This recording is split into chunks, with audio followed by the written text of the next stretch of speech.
Ooh. Like that. Shit, man. Thi đồng thi dầu. Chui được chưa?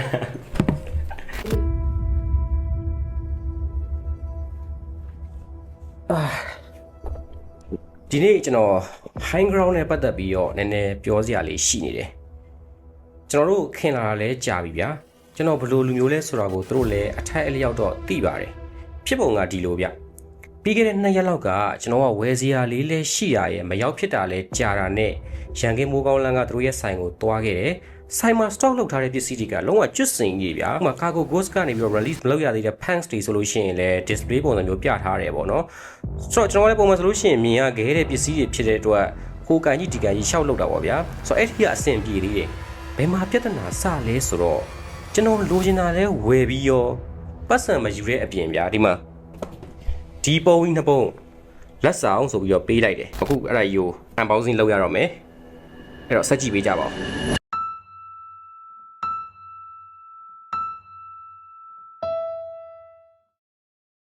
သူကနှစ်ခုလုံးကဘာလဲဆိုတော့ကိုမပြောလိုက်တဲ့အပြင်ကိုဒီတခုဆိုလို့ရှိရင်လုံးဝပိတ်ထားတာဗျာ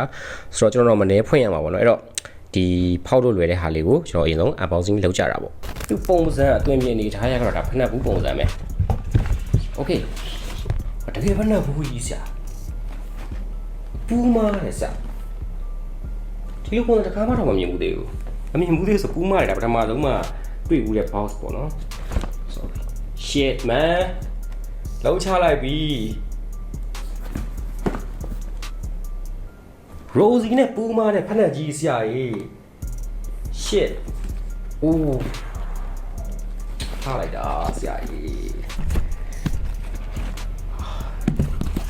တကယ်မိုက်တယ်ဆရာကြီးလက်တွေတောင်တုံးလာ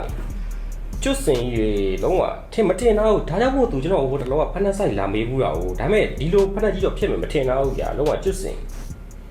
โอเคကျွန်တော်ဒီရှေ့မှာတော့ဒါ Puma ရဲ့ font strip ပုံစံကိုတွေ့ရမယ်ပြီးတော့ဒီဘေးနားမှာတော့ဒါ Rosie နဲ့ Puma ဆိုတဲ့ co-branding logo လေးကိုတွေ့ရမယ်ပေါ့နော်အိုးချွေးတယ်ပြန်oh shit လုံးဝသူ့ရဲ့ဘူးကဖြူရောင်ကူမှဒီပေါ်မှာဆိုလို့ရှိရင်ဒါအထဲမှာမြင်ရမယ်ဖက်နှက်ပုံစံအတိုင်းကိုဒါ special printed လုပ်ထားတာပေါ့နော်လုံးဝကြွရတယ်တကယ်ဖက်နှက်အစ်စ်ကြီးမြင်ရတယ်လို့ပဲအပြင်ကနေကြည့်လို့ရှိရင်တော့ quality ရတော့မိုက်တယ်ဘူး quality ရအစဒီမှာတော့သူ့ရဲ့ဒါ size မှာတော့ဒီမှာ Rosie နဲ့ Puma ဆိုတဲ့ co-branding တစ်ခုပါတယ် shit man ဒါကြီးတော့လုံးဝမိုက်သွားပြီ okay လောက်ချလိုက်ပြီ hang ground တော့ okay ကျွန်တော်အထဲမှာလေးဒါ dance bag နဲ့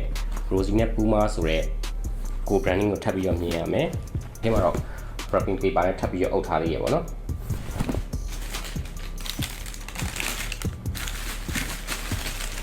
shit man လှလိုက်တာ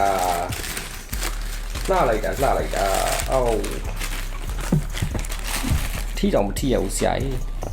အိုးကြည့်ပါဦးဗျာဘယ်လောက်လှလဲဆိုတော့ list ပိုနှစ်ချောင်းပါတယ်ပေါ့နော်ဆိုတော့သူ့ရဲ့ color ကကျတော့ဒါ one white ပုံစံမျိုးပေါ့နော်အဲ့ color ကRosie က Puma ရဲ့ Global Ambassador ဖြစ်လာပြီးရဲ့နောက်ပိုင်းမှာ Classic ဖက်နှက်တရံဖြစ်တဲ့ Speedcat ကို Fashion Scene ရဲ့ကိုပြန်ပြီးတော့ခေါ်ဆောင်လာခဲ့တယ် Speedcat ရဲ့အောင်မြင်မှုတိုင်းမှာ Rosie ရဲ့ impact ကမသေးဘူးလို့ပြောလို့ရတယ်ပေါ့နော်ပြီးတော့တော်တော်များများလဲသိလိုက်ကြမယ်ထင်တယ်အရင်တလောကထွက်သွားတဲ့ Apple ရဲ့ original film တစ်ခုဖြစ်တဲ့ F1 မှာလဲ Rosie ကဒီ Maxi ဆိုတဲ့တခြင်းနဲ့အတူပါဝင်ခဲ့သေးတယ်ပေါ့နော်အဲ့တဲကဒီ collaboration ကဖြစ်လာနိုင်တယ်လို့ထင်တော့ထင်ခဲ့တာအခုတကယ်တမ်းကျတော့ပို့ပြီးတော့ မိုက်တဲ့ capsule collection ကြီးတစ်ခုအနေနဲ့ထွက်လာတယ်ဒီ collection ထဲမှာဆိုလို့ရှိရင် speedcat ပါမယ် speedcat belt ပါမယ်ပြီးရင် jacket တွေ pants တွေ match top တွေအပြင်တခြားသော accessory တွေလည်းအများကြီးပါတယ်ပေါ့နော်အဲ့ဒီကမှဒါကတော့ speedcat ဖြစ်ပါတယ် shit man မကျွတ်စင်ပြလှလိုက်တာကြည့်ပါသူက Puma Rose Speedcat Leather ဆိုတဲ့နာမည်နဲ့လာတာပေါ့နော်ဒါက one white ကိုမှPuma black color လို့ခေါ်တယ်သူရဲ့ဒီ font strip မှာဆိုလို့ရှိရင်အနက်ရောင်ကိုသုံးထားတာပေါ့နော်ပြီးတော့ဒီ collection မှာဆိုလို့ရှိရင် speaker ကအရောင်2ရောင်နဲ့လာတယ်နောက်တစ်ရောင်ကကြတော့ Puma black ကိုမှ one white သူကတော့ဒီ font strip မှာအဲ့ one white အရောင်ထင်းတယ်ရှေ့တဲ့နောက်တွေပဲကွာသွားတာပေါ့နော်မိုက်တာတော့တော်တော်မိုက်တာဗျ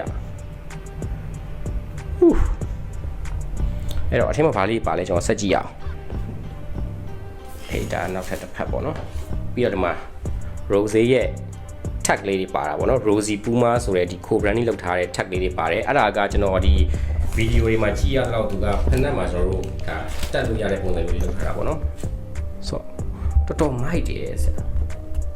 သူကဒီ plastic ပုံစံမျိုးလေးပဲပေါ့နော်လုပ်ထားလေးတော်တော်မိုက်တယ်ဆိုတော့လက်တွေတုံးနေတယ် Okay အဲ့တော့ဖက်နက်ရဲ့အသွင်ပြင်ကိုကြည့်ရမယ်ဆိုလို့ရှိရင်ဒါကသူကကျွန်တော်ပုံမှန် speaker တွေလို့မဟုတ်လဲသူက leather ကိုသုံးထားတာ leather ကိုမှသူကဒီ premium leather ထင်တယ်တော်တော်မိုက်တယ်အဲ့ဒါကိုမှနည်းနည်း glossy ဖြစ်နေတဲ့ look ပုံစံမျိုးလေးရတယ်ပေါ့နော်ဟာမွေးနာပဲဆရာကြီး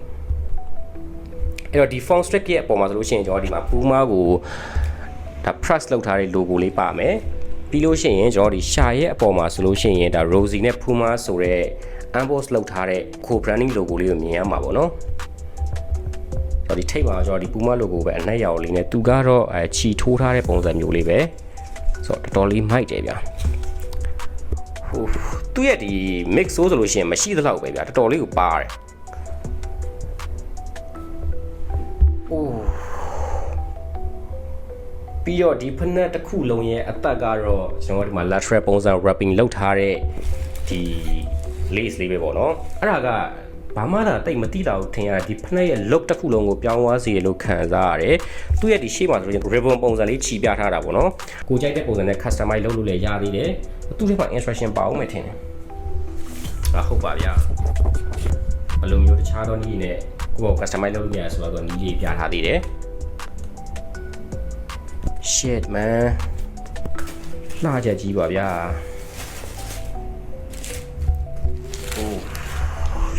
ပြီးတော့သူရဲ့ဒီအောက်ဆုံးမှာဆိုလို့ရှိရင်တော့ဒါအလဲမှာ Puma logo လေးပဲပါမယ်ပေါ့နော် one white color ကတော်တော်လေးကိုမိုက်တာဗျာပြီးတော့ဒီမှာသူရဲ့ဒီရှာမှာကျွန်တော်တို့ဒီမှာ stiction လေးတွေမြင်ရလားမသိဘူး stiction လေးတွေကလုံးဝ streetwear vibe ကိုရတယ်ပေါ့နော်အဲမှာဆိုလို့ရှိရင်တော့ကျွန်တော်တို့မှာ Rosie နဲ့ Puma ရဲ့ Rosie ပေါ့နော် Rosie နဲ့ Puma ဆိုတဲ့ co-branding tag လေးတွေကိုမြင်ရမှာဖြစ်တယ်ဆိုတော့အဲဒီကောင်လေးကလည်းသူက emboss ပုံစံမျိုးလေးပဲဖောင်းကြွလေးလောက်ထားတာပေါ့နော်တော်တော်ကိုလှတာပါဗျာတော်တော်ကိုလှတာပါဘလို့ပြောရမှန်းကိုမသိဘူးဖြစ်နေတယ်ဒီဖက်နက်တရံလုံးမှာ Rose ရဲ့ creative vision တွေကိုအသေးစိတ်မြင်ရတယ်ဆိုတော့ဖက်နက်ပုံစံလေးကလည်းဒါပုံမှန်နဲ့ကိုမတူထူးခြားတယ်ပေါ့နော်ဒါပေမဲ့သူ့မှာဘာတစ်ခုပြောစရာရှိလဲဆိုတော့သူက women collection ဖြစ်တဲ့အတွက် women site တွေပဲလာတယ်ပေါ့နော်အကြီးဆုံးမှ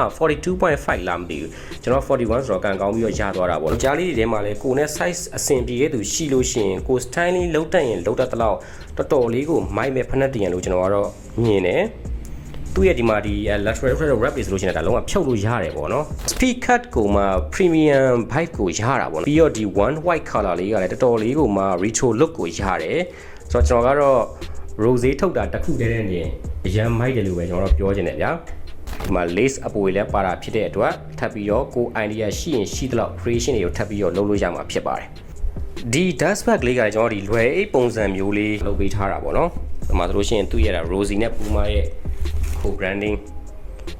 logo လေးပါမယ်အော်ဒီမှာဒီဘက်ဘေးမှာဆိုလို့ရှိရင်တော့ zip လေးနဲ့အဲ့ရဲ့ဘေးမှာ zip လေးနဲ့ရီစားစီကတိုးတဲ့ပတ်စံတွေပါလို့ဒီထဲမှာထည့်လို့ရတယ်